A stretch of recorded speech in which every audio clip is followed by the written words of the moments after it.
ہمارے پیارے رسول صلی اللہ تعالی علیہ وسلم نے بتلائی کہ جب انسان بہت زیادہ عاجزی کرتا ہے نا، بہت زیادہ عاجزی، تو پھر بھی اللہ مان جاتا ہے۔ جب وہ اس کے حضور بہت عجز کا اظہار کرتا ہے، بہت زیادہ عجز کا اظہار کرتا ہے، وہ ڈر جاتا ہے اس سے۔ وَلِمَنْ خَافَ مَقَامَ رَبِّهِ جَنَّتَانِ، فرمایا جو میرے سامنے کھڑے ہونے سے ڈرے گا میں اسے 2 جنتیں عطا کروں گا۔ حضرت بابا فرید الدین مسعود گنج شکر بابا صاحب رحمۃ اللہ علیہ فرماتے ہیں کہ ایک نیک نوجوان تھا، دن کو روزہ رکھتا، رات کو نماز پڑھتا، پر اللہ سے ڈرتا پھر بھی بہت ہی زیادہ تھا، بڑا ہی ڈرتا تھا۔ موت کا وقت آیا تو ماں ہی تھی بس اس کی، تو ماں سے کہنے لگا اماں تو میری ماں ہے، میرے ساتھ 3 وعدے تو کر۔ اس نے کہا پتر تو بتا، آخری ہجکی لے رہا ہے اور اس غریبنی ماں سے تو وعدہ لے رہا ہے، بتا کیا وعدہ ہے؟ تو عرض کرنے لگا اماں جب میں مر جاؤں نا تو میرے گلے میں رسی ڈال کے تو مجھے گھمانا گھر کے صحن میں، اور لوگوں کو کہنا جو رب کی نافرمانی کرے اس کا یہی حال ہوتا ہے۔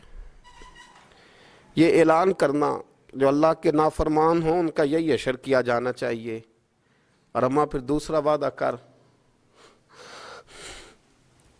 میرا رات کو جنازہ اٹھایا جائے، میں نہیں چاہتا کہ کسی کے منہ سے یہ لفظ نکل جائیں کہ وہ دیکھو اللہ کا نافرمان جا رہا ہے، رات کو میرا جنازہ اٹھانا۔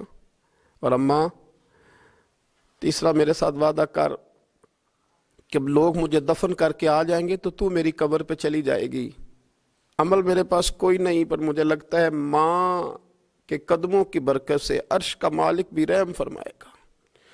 اماں تو وعدہ کر، میرے ساتھ وعدہ کر۔ بابا صاحب رحمۃ اللہ علیہ فرمانے لگے کہ بوڑھی ماں نے وعدہ کر لیا، کہا بیٹے ٹھیک ہے، اگر تیری یہی ضد ہے تو میں تیار ہوں۔ پھر اس نے کلمہ شہادت پڑھا، اس نوجوان کی روح پرواز کر گئی، بوڑھی ماں نے رسی منگائی، تو وَلِمَنْ خَافَ مَقَامَ رَبِّهِ جَنَّتَانِ، جو ڈر جائے، اس نے تو کہا تھا نا کہ رسی ڈال کے گھمانا اور کہنا یہ اللہ کا نافرمان ہے، اس کا یہی اشر ہونا چاہیے تھا۔ لیکن جب ماں گلے میں رسی ڈالنے لگی تو گھر کے ہر کونے سے آواز آنے لگی، خبردار یہ رب کا دوست ہے، اللہ کے دوستوں کے ساتھ اس طرح کا معاملہ نہ کیا جائے، اسے چھوڑ دیا جائے۔ اور کہا تمہیں کچھ بھی اور کرنے کی ضرورت نہیں ہے، یہ تو رب کا دوست ہے اور رب کی بارگاہ میں حاضر ہو گیا۔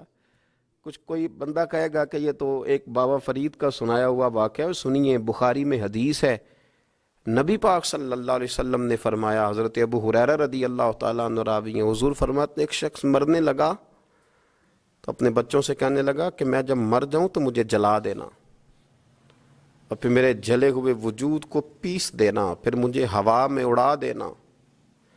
پتر مجھے اڑا دینا، مجھے بڑا ڈر لگتا ہے، اگر رب نے مجھ سے حساب پوچھا تو میں قابل نہیں ہوں، اڑا دینا مجھے ہواؤں میں۔ اگر اس نے مجھ سے عذاب لیا تو حساب لیا تو بڑا سخت حساب لے گا۔ حضور فرماتے ہیں، بخاری میں موجود ہے، اس کے بچوں نے اسی طرح کیا، اس کے مرنے کے بعد اسے جلایا، ہوا میں اڑا دیا۔ اللہ کے محبوب فرماتے ہیں رب کریم نے حکم دیا زمین کو کہ اس کے ذرات کو جمع کرو، زمین نے ذرے جمع کیے، خدا نے حکم دیا تو اس کا وجود پھر سے اسی شکل میں آیا۔ تو رب کریم نے فرمایا یہ جو تو نے وصیت کی تو کیوں کی؟ اللہ جانتا ہے کہ نہیں جانتا؟ یہ کی تو کیوں کی؟ تو رو پڑا، کہنے لگا اللہ میرے اندر تو طاقت نہیں تھی تیرے سامنے کھڑا ہو کے حساب دے سکوں، تجھے منانے کے لیے تیرے خوف سے ڈر گیا، میں ڈر گیا۔ اگرچہ ہمارے بزرگوں نے لکھا ہے کہ آج یہ وصیت کرنا، اس رنگ میں یہ طرز اختیار کرنا درست نہیں، لیکن آپ غور فرمائیے کہ نبی پاک علیہ السلام فرماتے ہیں جب اس نے کہا نا اللہ تجھ سے ڈر کے یہ کیا، تو رب کریم نے فرمایا جا پھر میں نے تیری مغفرت کر دی۔